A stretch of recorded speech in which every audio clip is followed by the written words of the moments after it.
Hello friends, knowledge versatile welcomes you. আমি দুটো sentence বলছি, সেন্টেন্স দুটো শুনে এর গঠনগত দিকটা একটু বোঝার চেষ্টা করো। তিনি যখন আসেন তখন কি তুমি ফুটবল খেলো? তিনি যখন আসেন তখন কি তুমি ফুটবল খেলো? Do you play football when he comes? Do you play football when he comes? আরেকটা সেন্টেন্স বলছি, তুমি যখন বই পড়ো সে তখন কোথায় যায়? তুমি যখন বই পড়ো সে তখন কোথায় যায়? Where does he go when you read book? Where does he go when you read book? এক্ষেত্রে যেহেতু একদিকে একটা প্রশ্ন অপরদিকে আর একটা ডাব্লিউএইচ সেন্টেন্স রয়েছে, সেই জন্য এই ধরনের সেন্টেন্সগুলোকে আমরা ডুয়াল ইন্টারোগেটিভ প্যাটার্নের মধ্যে রাখি। বাস্তবে এক্ষেত্রে কিন্তু দুটো প্রশ্ন থাকে না, বাক্যের শুরুতেই আমাদের প্রশ্নের অংশটা থাকে এবং যে দ্বিতীয় পার্ট থাকে সেটা কমপ্লেক্স সেন্টেন্সের সাবঅর্ডিনেট পার্ট এবং সেটা অ্যাসার্টিভ প্যাটার্নে থাকে। তো আজকের আলোচনায় আমাদের থাকবে ডুয়াল ইন্টারোগেটিভ সেন্টেন্স এবং আমরা দুরকম ইন্টারোগেটিভ প্যাটার্ন নিয়ে এখানে দেখব, সাবজেক্টিভ এবং অবজেক্টিভ। সাবজেক্টিভ এবং অবজেক্টিভ। সাবজেক্টিভ কোশ্চেন হচ্ছে এমন কোশ্চেন যে প্রশ্নের উত্তর তোমাকে ডিটেইল দিতে হয়। যেমন ধরো, তুমি কোথায় যাও? আমি বাজারে যাই, আমি স্কুলে যাই। Where do you go? I go to market, I go to school, এরকম ডিটেইলে দিতে হবে। আরেকটা হচ্ছে তোমার অবজেক্টিভ পার্ট, যে ক্ষেত্রে প্রশ্নের উত্তর তুমি হ্যাঁ কিংবা না দিতে পারো। তুমি কি লিখছো? Are you writing? তুমি বলতে পারো yes I am writing, no I am not writing. আর এই ডুয়াল ইন্টারোগেটিভ প্যাটার্ন যেটা, এটা সবসময় কমপ্লেক্স সেন্টেন্স হয়ে থাকে। তো এখানে বাক্যের দুটো অংশ থাকে, সেই জন্য এগুলো কমপ্লেক্স সেন্টেন্স। আর তোমরা জানো কমপ্লেক্স সেন্টেন্সে একটা প্রিন্সিপাল পার্ট থাকে, সাবঅর্ডিনেট পার্ট থাকে। প্রিন্সিপাল পার্টের অর্থ হচ্ছে স্বাধীন বাক্যাংশ এবং সাবঅর্ডিনেট পার্টের বাংলা হলো নির্ভরশীল বাক্যাংশ। অতএব তোমরা বুঝলে এটা কমপ্লেক্স সেন্টেন্স।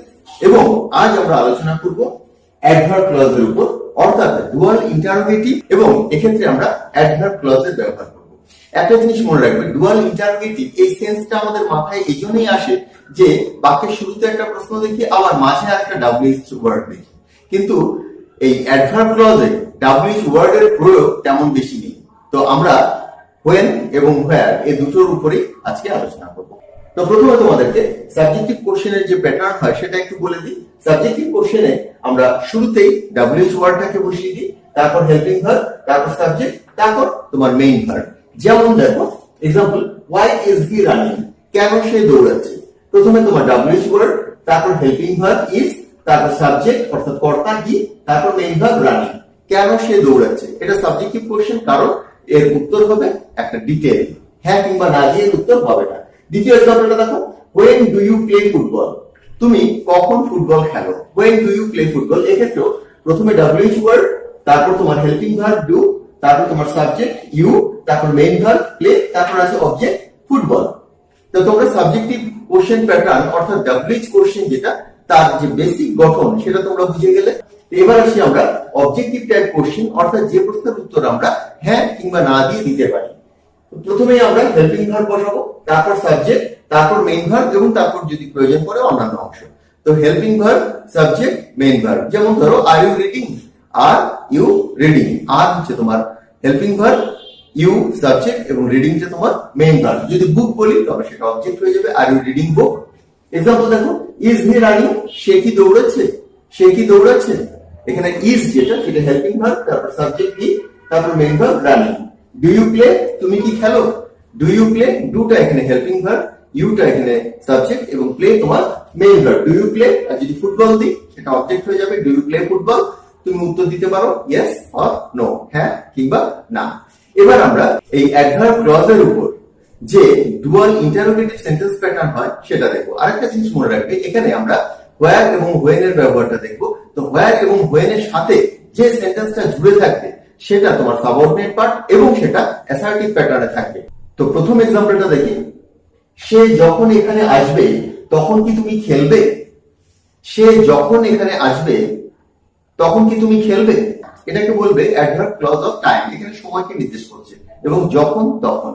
আমরা এখানে দিয়ে দিয়েছি, দেখো হোয়েন এর পর তোমার যে ক্লজটা থাকবে সেটা তোমার সাবঅর্ডিনেট ক্লজ এবং তার যে অর্থ দেবে হোয়েনটা সেটা হচ্ছে যখন, এবং কমা দিয়ে যে পার্টটা থাকবে তার অর্থ হচ্ছে তখন, এটা তোমার প্রিন্সিপাল পার্ট। তোমরা কিন্তু উল্টেও ব্যবহার করতে পারো, অর্থাৎ তখন দিয়ে শুরু করতে পারো এবং মাঝে যখনের ব্যবহার করতে পারো। আবার হোয়ার দিয়ে যে অংশটা থাকবে সেটার অর্থ হচ্ছে যেখানে, এবং কমার পর যেটা থাকবে সেটার অর্থ হচ্ছে সেখানে, যদিও তোমরা সেখানে দিয়েও বাক্যটা শুরু করতে পারো। তো আমরা এখানটায় হোয়েন এর ক্ষেত্রে তখন দিয়ে বাক্যটা শুরু করছি এবং হোয়ার এর ক্ষেত্রে সেখানে দিয়ে বাক্যটাকে শুরু করছি। সে যখন এখানে আসবে তখন কি তুমি খেলবে? সে যখন এখানে আসবে তখন কি তুমি খেলবে? আমি এই প্রশ্নের অংশটাকে কিন্তু সামনে নেব। তোমরা ডুয়াল ইন্টারোগেটিভে এতদিনে নিশ্চয়ই বুঝে গেছো যে প্রশ্নের পার্টটা কিন্তু শুরুতে বসবে। তখন কি তুমি খেলবে? এখানে তখনের জন্য কিন্তু কোনো ইংরেজি নেই। এখানে খেয়াল করে দেখো, এই যে তখন দিয়েছি, তখনের জন্য কিন্তু এখানে কমা লিখেছি। যদি বাক্যের মাঝে বসে আর তখন যদি শুরুতে বসে তো কমা দিয়ে তো বাক্য শুরু হবে না, সেজন্য তখনের জন্য কোনো ইংরেজি নেই। আর এখানে সেখানের জন্য কিন্তু আমাদের কোনো ইংরেজির ব্যবহার হবে না। তো তখন কি তুমি খেলবে? উইল ইউ প্লে হয়ে গেল। তুমি কি খেলবে? Will you play. এবার যেটা রয়েছে, সে যখন এখানে আসবে, সে যখন এখানে আসবে, when he will come here, when he will come here বা arrive here, arrive মানে এসে পৌঁছানো, come মানে আসা। will you play when he will arrive here, when he will come here, সে যখন এখানে আসবে তুমি কি তখন খেলবে? will you play when he will arrive here? Next সেন্টেন্সটা দেখো, তোমার যখন প্রয়োজন হয় তখন কি সে তোমাকে সাহায্য করে? এবারও দেখো, যখন তখন, তোমার যখন প্রয়োজন হয় তখন কি সে তোমাকে সাহায্য করে? তো আমাদের প্রশ্নের অংশ যেটা রয়েছে, তখন কি সে তোমাকে সাহায্য করে, তো তখনের জন্য তো কোনো ইংরেজি নেই। সে কি তোমাকে সাহায্য করে? সে কি তোমাকে সাহায্য করে? কি বলবো আমি? Does he help you? Does he help you, এটাই তোমার প্রশ্ন। Does he help you present indefinite third person সিঙ্গুলারের জন্য এখানে আমরা ডাজ এর ব্যবহার করলাম। এবার আসছে যখন তোমার প্রয়োজন হয়। যখন তোমার প্রয়োজন হয়, যখন তোমার প্রয়োজন হয়, when you need, when you need, কি দাঁড়ালো? does he help you when you need? তোমার যখন প্রয়োজন পড়ে তখন কি সে তোমাকে সাহায্য করে? does he help you when you need? does he help you when you need? does he help you when you need একটা জিজ্ঞাসা চিহ্ন। তো এখানে when you need এটা কিন্তু কোনো প্রশ্ন নয়, প্রশ্ন কিন্তু প্রথম অবস্থা। যেখানে খেলাটা চলছে সেখানে কি তুমি গিয়েছো? যেখানে খেলাটা চলছে সেখানে কি তুমি গিয়েছো? এবার সেখানে কি তুমি গিয়েছো, সেখানের জন্য আমি কোনো ইংরেজি ব্যবহার করবো না। তুমি কি গিয়েছো? Have you gone, have you gone. যেখানে খেলাটা চলছে, where the game is going on, where the game is going on, যেখানে খেলাটা চলছে। তো যেখানে খেলাটা চলছে সেখানে কি তুমি গিয়েছো? Have you gone where the game is going on, going on মানে চলছে। তো এবার এখানে আমরা কিন্তু সমস্ত অবজেক্টিভ প্যাটার্ন যে কোশ্চেন গুলো সেগুলো দেখলাম, এদের উত্তরগুলো হ্যাঁ কিংবা না দিয়ে হবে। এবার আসছি আমরা সাবজেক্টিভ প্যাটার্নে, অর্থাৎ এবার আমরা WH দিয়ে, WH ওয়ার্ড দিয়ে প্রশ্নটাকে শুরু করব এবং এগুলোর উত্তর তোমাকে ডিটেইলে দিতে হবে। তো শুরুতে একটা WH ওয়ার্ড পাবো আর মাঝখানে আমরা when বা where এর ব্যবহার করব অ্যাডভার্ব ক্লজ হিসেবে। তারা যখন পড়ছে তখন তুমি কেন কোলাহল করবে? তারা যখন পড়ছে তখন তুমি কেন কোলাহল করবে? তখন তুমি কেন কোলাহল করবে, এটা তোমার প্রশ্ন। তখনের জন্য কোনো ইংরেজি নেই। তুমি কেন কোলাহল করবে? Why will you make noise? Why will you make noise? Why will you make noise? এটা কিন্তু তোমার WH প্যাটার্ন, সাবজেক্টিভ কোশ্চেন, অর্থাৎ why, তারপরে অক্সিলারি ভার্ব, তারপর সাবজেক্ট, তারপর verb. Why will you make noise when they are reading? যখন তারা পড়ছে, যখন তারা পড়ছে তখন তুমি কেন কোলাহল করবে? প্রশ্ন। আবার এটা কমপ্লেক্স সেন্টেন্স। এখানে তোমাদের ডুয়াল কোশ্চেনের একটা প্যাটার্ন রয়েছে। এগুলোকে ডুয়াল কোশ্চেন সেই জন্যই বলছি যে এখানে একটা WH ওয়ার্ড রয়েছে, এখানে একটা WH ওয়ার্ড রয়েছে।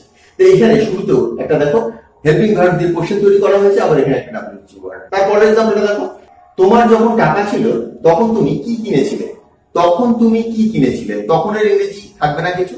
তুমি কি কিনেছিলে, past indefinite tense. What did you buy, what did you buy, যখন তোমার টাকা ছিল। when you had money, when you had money। তো কি বলবো? হোয়াট ডিড ইউ বাই, তুমি কি কিনেছিলে। What did you buy, what did you buy, যখন তোমার টাকা ছিল। when you had money, when you had money, যখন তোমার টাকা ছিল তখন তুমি কি কিনেছিলে। সবসময় মনে রাখবে এখানে প্রশ্নটাকে আমরা আগে প্লেস করব, তারপর আমাদের সাবঅর্ডিনেট পার্টটাকে রাখবো। আর এখানে প্রশ্নটাই কিন্তু তোমার প্রিন্সিপাল ক্লজ। নেক্সট এক্সাম্পলটা দেখো, যেখানে কেউ বসে না সেখানে তুমি বসবে কেন? কোনো স্পেশাল প্লেস আছে হয়তো যেখানে কেউ বসে না। তো সেটাই বলছি, যেখানে কেউ বসে না সেখানে তুমি বসবে কেন। এবার সেখানে তুমি বসবে কেন এটা আমরা আগে লিখবো, এটা প্রশ্ন। আর সেখানের জন্য কোনো ইংরেজি নেই। তুমি বসবে কেন, why will you sit, why will you sit, যেখানে কেউ বসে না, where nobody sits, why will you sit where nobody sits, নোবডিটা থার্ড পারসন সিঙ্গুলারের মধ্যে আসে এবং সেজন্য ভার্বের শেষে এস আছে। যেখানে কেউ বসে না সেখানে তুমি বসবে কেন, সেখানে তুমি বসবে কেন সেটার ইংরেজিটা প্রথমে, এবং সেখানের জন্য কিছু আমরা ব্যবহার করব না, why will you sit where nobody sits, যেখানে কেউ বসে না। আরো দুটো এক্সাম্পল দিচ্ছি, দেখো, will you travel where they went last year, will you travel where they went last year, যেখানে তারা গত বছর গিয়েছিল সেখানে কি তুমি যাবে, যেখানে তারা গত বছর গিয়েছিল সেখানে কি তুমি যাবে। will you travel, তুমি কি যাবে, তুমি কি ভ্রমণ করবে, where they went last year, যেখানে তারা গত বছর গিয়েছিল। তো কনস্ট্রাকশনটা কি দাঁড়ালো, will you go, will you travel where they went last year, যেখানে তারা গত বছর গিয়েছিল। আরো একটা এক্সাম্পল দিচ্ছি, এবার ডাব্লিউ দিয়ে, what will you do where you are not allowed, what will you do where you are not allowed, যেখানে তোমাকে অনুমতি দেওয়া হয় না সেখানে তুমি কি করবে। what will you do where you are not allowed, you are not allowed এটা প্যাসিভে রয়েছে, প্রেজেন্ট ইনডেফিনিট টেন্সে। where you are not allowed, যেখানে তোমাকে অনুমতি দেওয়া হয় না, যেখানে তোমাকে গ্রহণ করা হয় না সেখানে তুমি কি করবে। what will you do where you are not allowed, তো আমরা বাংলাটা যেভাবেই বলি না কেন আমাদের যে প্রশ্নের অংশ সেটাকে প্রথমে রাখবো। এখানে 7 নাম্বার আর 8 নাম্বার, 7 and 8 নাম্বার, এগুলো প্রথমটা হচ্ছে অবজেক্টিভ এবং তারপরটা আমাদের সাবজেক্টিভ প্যাটার্ন। তো আজ আমরা অ্যাডভার্ব ক্লজের উপর প্রথমে 3টে অবজেক্টিভ, তারপর 3টে সাবজেক্টিভ এবং তারপর একটা অবজেক্টিভ এবং সাবজেক্টিভ কোশ্চেন প্যাটার্ন, যেটাকে আমরা ডুয়েল কোশ্চেন প্যাটার্ন বলি, সেটা দেখলাম। তো অ্যাডভার্ব ক্লজের যে সাবঅর্ডিনেট কনজাংশন রয়েছে সেগুলো বেশিরভাগই ডাব্লিউএইচ ওয়ার্ড নয়। তো ডাব্লিউএইচ ওয়ার্ড হিসাবে আমরা ওয়েন এবং হোয়ার পাই, সেই দুটোকে ডুয়াল কোশ্চেনের মধ্যে এনে আমি দেখিয়ে দিলাম। ওয়েন এবং হোয়ার এর সাথে যে অংশটা থাকে সেটা তোমার সাবঅর্ডিনেট পার্ট এবং এছাড়া যে অংশটা থাকে সেটা তোমার প্রিন্সিপাল পার্ট। তো আজকের আলোচনাটা এখানে শেষ করছি। আমার পূর্ববর্তী ভিডিওর কিছু লিংক তোমরা নিচে ডেসক্রিপশনে পেয়ে যাবে, সেগুলোকে ক্লিক করে দেখে নিও। ভিডিওগুলি খুবই important, and if you like the video hit bye thanks for supporting.